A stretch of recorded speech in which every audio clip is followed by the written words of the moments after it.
A very warm welcome back to all of you to the historynetwork.org podcast. While we've been away, many of you have been liking us on Facebook and following us on Twitter, buying past seasons and using the donate button on the website, and we'd love you all to continue doing that. We'd really like to get our numbers up on Facebook and Twitter, so do follow us on Twitter. We are at History Network, or find the Facebook page, the History Network Facebook page, and like that as well. And if you would like to buy a past season, we'd love you to do that. You can find those in the store at the website, just £2 each. And of course, you're more than welcome to use the donate button on the website as well. We really do appreciate any support you give us. The historynetwork.org podcast, season 17, episode 1, the Abwehr, German military intelligence. The Versailles Treaty, imposed after the First World War, denied Germany a military intelligence gathering organisation. But in 1921, the German government reactivated the intelligence service. As a sop to Versailles, the new counterintelligence service would be called the Abwehr, or Defence. The Abwehr outwardly was set up not only to counter foreign powers spying within Germany, but in an unstable political landscape, it was tasked with watching political parties. This included the National Socialists, a job that continued even after they came to power. Despite merging with the Reichsmarine Intelligence Service, it was largely staffed by army officers. It was not a popular posting. Due to its small size, it provided little room for promotion. Each of the three principal German military services, the Wehrmacht, the Luftwaffe and the Kriegsmarine, maintained their own intelligence staff. But these staff conducted no secret intelligence activities themselves. Rather, they maintained a liaison with the Abwehr, to which their special needs for information were made known. These requests the Abwehr endeavoured to meet, at the same time being engaged in the task of collecting, on a worldwide scale, all manner of information which could be of interest to the High Command or the individual services subordinate thereto. With Hitler coming to power, Germany once more flexed her muscles. The Abwehr gained a competitor in the separate intelligence organisation, the Sicherheitsdienst, or SD, headed by Reinhard Heydrich. Rather than a specifically military organisation, the SD was set up as an arm of the Nazi Party and SS. In 1935, the new Abwehr director Wilhelm Canaris and Heydrich reached an agreement about the roles of each agency, but both trained and maintained their own espionage forces. Wilhelm Canaris would steer the Abwehr throughout most of the war. A naval officer, he was the son of a rich industrialist. He saw action during the First World War as an intelligence officer on the SMS Dresden. He'd masterminded its evasion of the British fleet during the Battle of the Falkland Islands.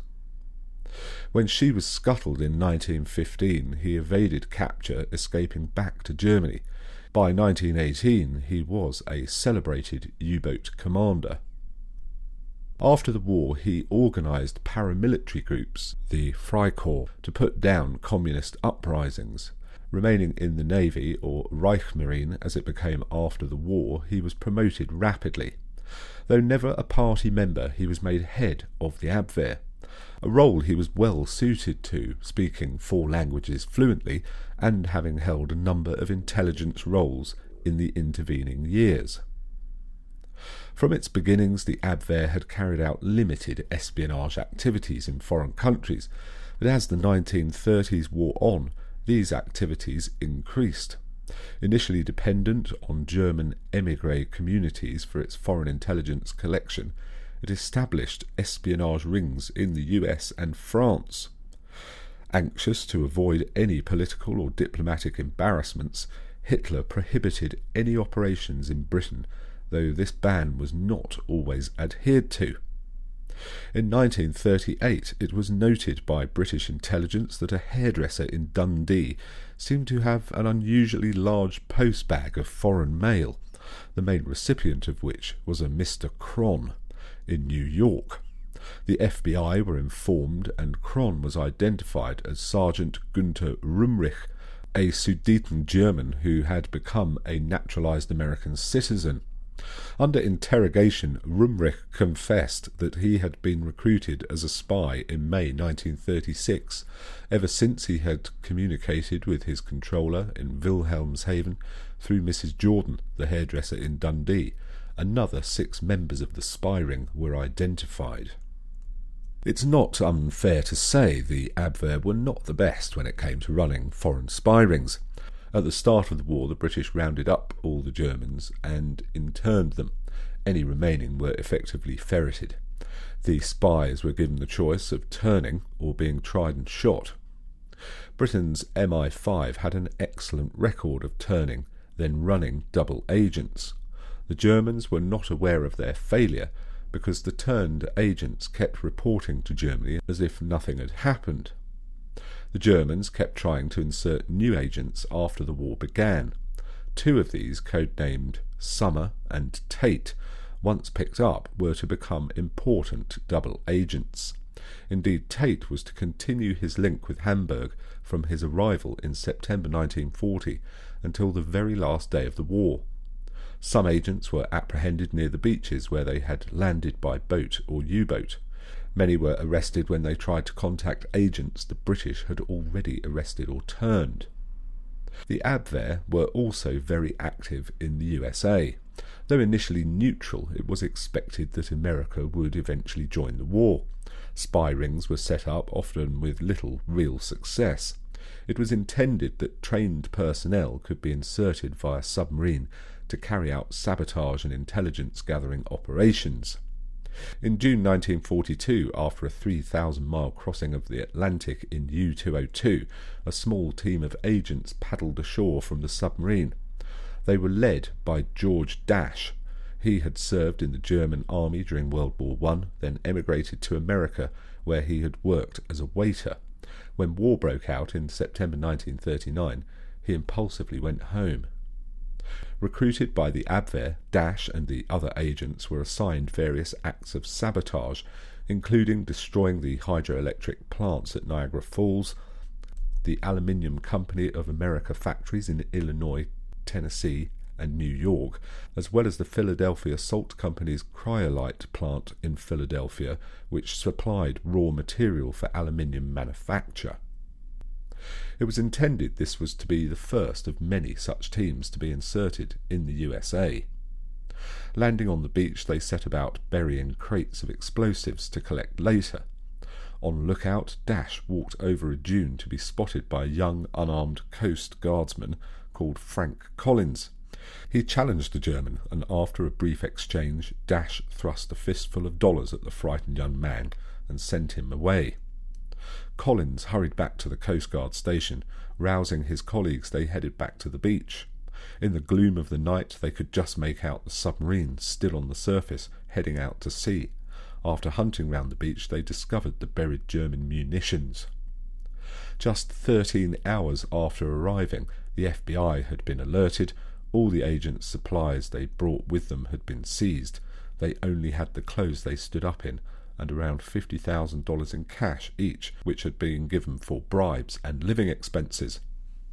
Arriving in Manhattan, they split into pairs. Dash was teamed with Ernest Berger. Berger had been part of Hitler's original beer hall putsch in Munich in 1923. He fled to the US in 1927 to evade charges of brawling. With Hitler's rise to power, he returned in 1933 and rejoined the Nazi Party as an aide-de-camp to Ernest Röhm, chief of the Nazi stormtroopers. Escaping the purge of Röhm's SA, he eventually served 17 months in prison for writing a critical report on the Gestapo. Dash and Berger checked into a hotel, and that evening, talking round their options, they both came to the conclusion that they wanted to turn themselves in. later insisting they were anti-Nazis who had intended on scuppering the mission from the start. Whilst Berger stayed in New York to prevent the other two agents from suspecting anything, Dash travelled to Washington and turned himself in. The others were then quickly rounded up. With help from Dash, a second team that had been inserted was also caught. As the war progressed, any chance of U-boats safely crossing the Atlantic diminished as resources were pumped into detecting and sinking them. In 1944, U-1229 was caught on the surface and sunk as it closed on the main shore. When it came to running spy rings, the Abwehr seemed to favour infiltrating German nationals rather than turning British, American or even Russian nationals against their own countries. There were fascist groups in other countries, but the Germans made little use of them. The Allies did not have it all their own way, though. The Abwehr did have some notable successes. In Holland, Operation Das Englandspiel, the England game, was an enormous counterintelligence operation. Captured British agent Hubertus Lauwers agreed to work with the Abwehr. All agents were provided with a security code to add to any signal to say that they were still free and operational. Once captured, Lauwers purposely left this out of his coded messages.